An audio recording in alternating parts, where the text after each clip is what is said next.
J'ai entendu dans une manifestation de rue le slogan selon lequel la France aux Français. Cela m'a doucement fait rire parce que les élites mondialistes qui détiennent le pouvoir et qui gouvernent la France et la plupart des pays d'Europe n'y croient pas du tout. J'ai également entendu l'Ukraine aux Ukrainiens, la Palestine aux Palestiniens. Écoutez, bon, je veux bien.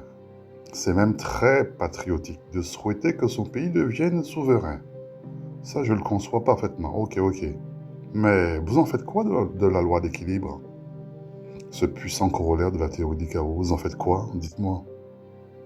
Je me rappelle que... Je vous rappelle que ce que vous appelez le chaos, qui se présente actuellement dans votre pays, ce n'est que la manifestation d'un retour à l'état d'équilibre cosmique. Cet équilibre macroscopique, qui ressemble à de l'ordre et à l'harmonie, remet en place la balance de manière droite et symétriquement égale, tout en conservant les propriétés de l'effet papillon.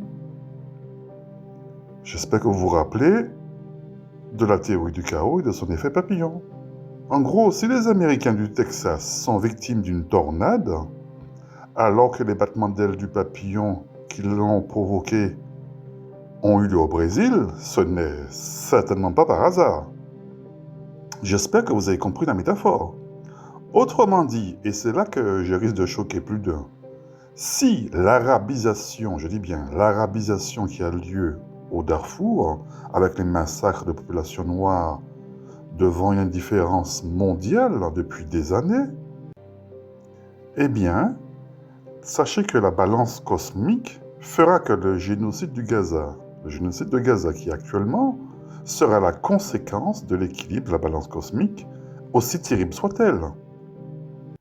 Vous remarquerez qu'au silence assourdissant du génocide des Soudanais répond la grande clameur médiatique des populations palestiniennes qui se font décimer. Vous voyez que l'effet dévastateur, imperturbable et surtout délocalisé de ce papillon meurtrier qui n'a absolument rien à faire des souffrances humaines.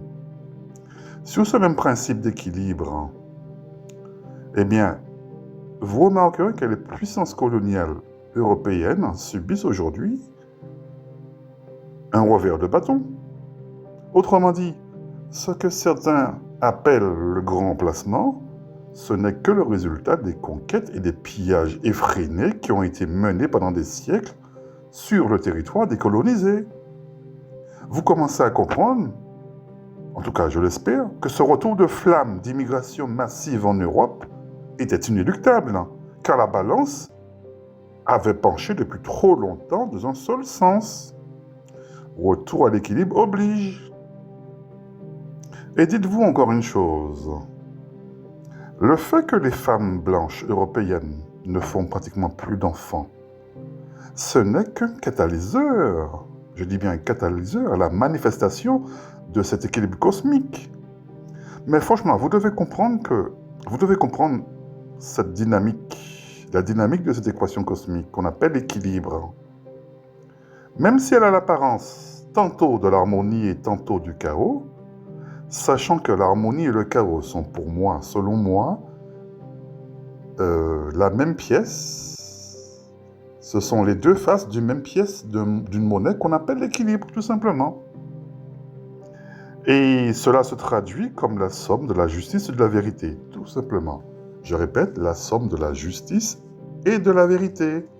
Cela signifie quoi? Cela signifie tout simplement que derrière le mot équilibre, vous avez en réalité deux quantités discrètes qui apparaissent et qu'on appelle la vérité et la justice. Donc lorsque je parle d'équilibre cosmique, je suis en train de parler aussi de justice cosmique et de vérité cosmique, bien entendu.